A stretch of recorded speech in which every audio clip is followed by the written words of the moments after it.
Beautiful Varshini గారు ప్రస్తుతం మనతో పాటు ఉన్నారు. ఆవిడని అడిగి ఆసక్తికర విశేషాలు తెలుసుకున్నాం. హాయ్ వర్షిణి గారు. హాయ్.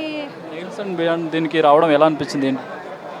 చాలా బాగా అనిపిస్తుంది. ఎందుకంటే నెయిల్స్ అంటే చాలా ఫ్యాషన్ అయిపోయింది. ఒకప్పుడు మేకప్ హెయిర్ అని ఉండింది, ఇప్పుడు కూడా మేకప్ హెయిర్ ఉంది. బట్ మేకప్ హెయిర్తో పాటు నెయిల్స్ కూడా ఉంది. So it has become like very very very important గర్ల్స్కి. అండ్ ఎక్కడ చూసినా, ఏ గలీలో చూసినా నెయిల్ ఆర్ట్ అనేది ఉంది. ఇక్కడే కాదండి, నేను యుఎస్కి వెళ్ళాను. అక్కడికి వెళ్ళినప్పుడు కూడా ప్రతి లేన్లో, ప్రతి గల్లీలో నెయిల్ ఆర్ట్ ఉంది తెలుసా. I'm shock. అంటే ఎంత ఎంత అది చెప్పాలా.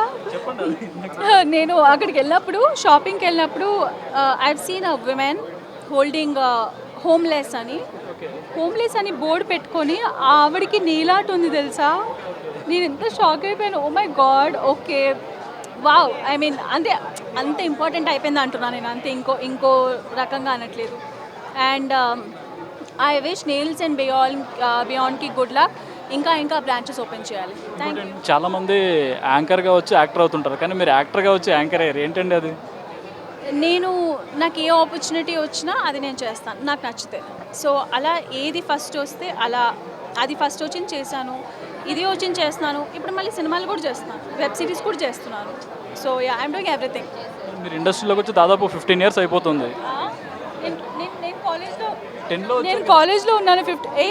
చందమామ కథల్లో యాక్ట్ చేశారు కదా. అది 2016లో రిలీజ్ అయింది. Please open Wikipedia and check. మీరు ఇంటర్వ్యూ చేసే ముందు ప్లీజ్ డూ యువర్ నోరే 2016 ఆర్ 15లో రిలీజ్ అయింది. మీరు 2010 అన్నారు. 2015లో 15 years ఎక్కడ అయింది అని నేను అప్పుడు కాలేజ్ చదువుతున్నాను. చాలామంది మిమ్మల్ని సినిమాల్లో చూడాలని అనుకుంటారు, కానీ మీరు ఎక్కువ సినిమాలు ఎందుకు కనిపించట్లేదు? శాకుంతలం తర్వాత ఏ సినిమా కూడా చేయలేదు. చేశానండి, కపుల్ ఆఫ్ ప్రాజెక్ట్స్ నేను చేశాను. ఇప్పుడు వస్తుంది దాని గురించి. యాక్చువల్గా టీజర్ కూడా రెడీగా ఉంది, నాకు పంపించారు మా ప్రొడ్యూసర్. బట్ ఆ ప్రెస్ మీట్లో మనం మాట్లాడుకుందాం. సరిలేరు నీకెవరు సినిమాలో మహేష్ బాబు తమన్నా సాంగ్ ఉంటుంది, పార్టీ సాంగ్. దాన్ని ఆదితో మీరు చేశారు. మీరు తమన్నా ఎలా చేశారు సేమ్ అలాగే ఇంకా కొంచెం ఎక్కువ చేశారని కూడా చెప్పొచ్చు. అయినా మీరు స్పెషల్ సాంగ్స్ ఎందుకు చేయట్లేదు? అబ్బా, బిస్కెట్ వేసారు కదా, మామూలు బిస్కెట్ కాదు ఇది.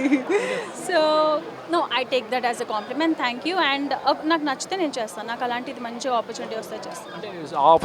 ఆఫర్స్ ఇప్పటివరకు మీ దగ్గరికి రాలేదు? వచ్చాయి కపుల్ ఆఫ్ వచ్చాయి. బట్ నాకు ఏమో అది నాకు అప్పుడు ఆ టైంలో నేను చేయలేదు, అంతే. పుష్ప 2లో కూడా చాలామంది స్పెషల్ సాంగ్ కోసం ఎవరిని తీసుకోవాలని ఆలోచించారు. అప్పుడు అదేమైనా వచ్చిందా మీ వరకు? కావాలని అడుగుతున్నారు కదా.